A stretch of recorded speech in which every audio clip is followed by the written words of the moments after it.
የሀገር ውስጥ ዜናዎች የኢትዮጵያ ጠቅላይ ሚኒስትር ቀይ ባህርን ወይም ደግሞ ወደብን የመፈለግ አዝማሚያቸው እንደጨመረን ወይም ደግሞ እንደቀጠለ ይታወቃል። ስለዚህ በተለያዩ ህጋዊ ወይም ደግሞ ዲፕሎማሲያዊ መንገድ ለማካሄድ ጥረት እያደረጉ ይገኛሉ።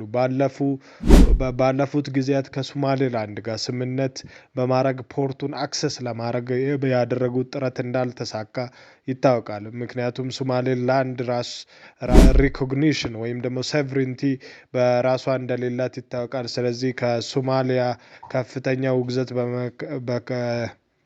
በመምጣቱ የተነሳ መስማማት ላይ አለመድረሳቸው ይታወሳል። ከዚህም የተነሳ የወደብ ድሪም ወይም ደግሞ ሬድ ሲ አክሰስ ድሪም ሆኖ እስካሁን ይገኛል።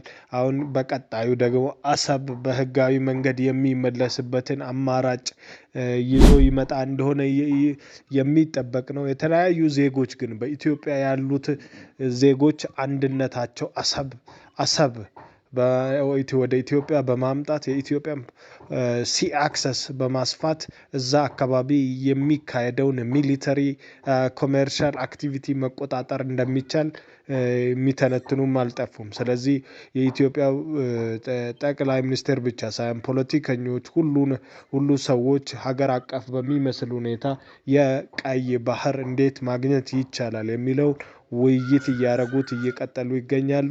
ውድ ተመልካቾቻችን አዳዲስ መረጃ ሲኖር መልካም ቲዩብ ቻናልን ቀዳሚ የመረጃ አጋሪ ያድርጉ። እናመሰግናለን።